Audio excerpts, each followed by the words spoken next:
ഇംഗ്ലീഷിന്റെ rhyme പഠിച്ചോ? ഒന്ന് ചൊല്ലിയേ കേക്കട്ടെ.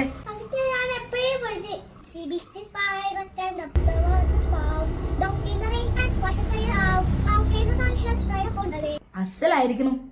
പക്ഷേ നീ കളിക്കാൻ പോവണ്ട, കേറി പോടാകത്ത്.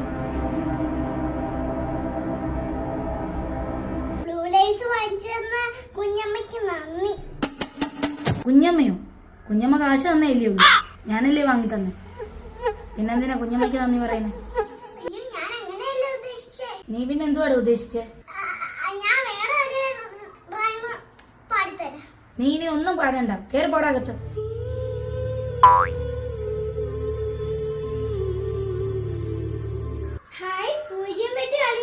എന്താ വശമുണ്ടോ?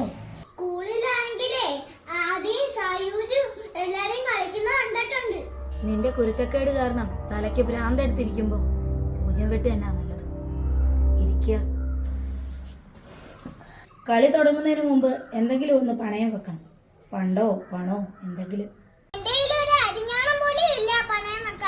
ഉണ്ട്, എല്ലാവരുടെ കയ്യിലും ഉണ്ട്. ഡാ, ചുമ്മാ ഉടായ്പെടുക്കരുത്. നിന്റെ കയ്യിലുണ്ട്, നിന്റെ സമയം. 10 രൂപയുടെ പന്നൊരു വാച്ച് വാങ്ങിച്ചിട്ട് തിരിച്ചു ചോദിക്കുന്നു. അതൊക്കെ എന്നേ പന്നലായി. നീ എന്നെ ഈ കളി തോപ്പിച്ച നിന്നെ ഞാൻ കളിക്കാൻ വിടാം. ഇതൊക്കെ എനിക്ക് സിമ്പിളാ. ഫസ്റ്റ് അമ്മ വെട്ടിക്കോ.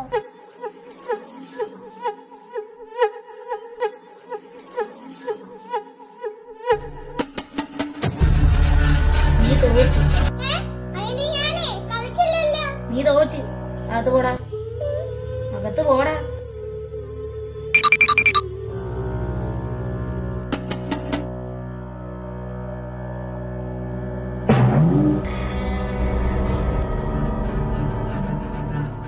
എന്റെ ഫ്രണ്ട്സ് ഒക്കെ എന്നെ കാത്തിരിപ്പുണ്ട്. ഞാൻ കളിക്കാൻ പോയിക്കോട്ടെ.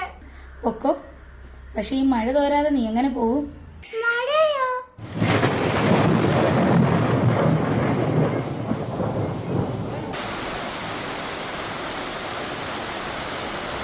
ഈ മഴ ഇപ്പോഴൊന്നും തോരത്തില്ല മോനെ. ചിലപ്പോ ആഴ്ചകളോ മാസങ്ങളോ വർഷങ്ങളോ ഒക്കെ എടുക്കും.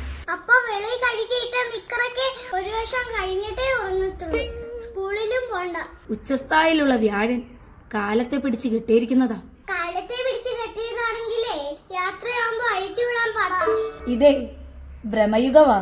പിന്നെന്താ ഇത് പറവസാന്ന് വിചാരിച്ചു? കലിയുഗത്തിന്റെ ഒരു അപഭ്രംശം.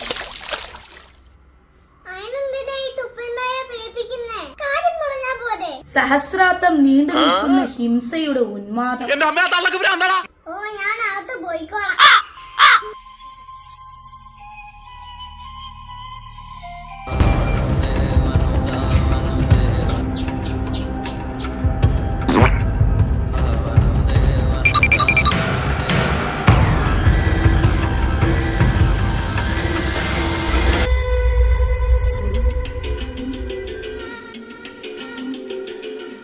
ചോദിക്കാതെ പോയത് ശരിയായില്ല. എനിക്ക് കക്കൂസിൽ പോണോ? അങ്ങനെയല്ല, താഴ്മയോടെ ചോദിക്കണം. ഞാൻ ചോദിക്കാതെ പോയത് തെറ്റായി പോയി. എന്നെ കക്കൂസിൽ പോവാൻ അനുവദിക്കണം. നിനക്ക് പോവാൻ അനുവാദം ഇല്ല.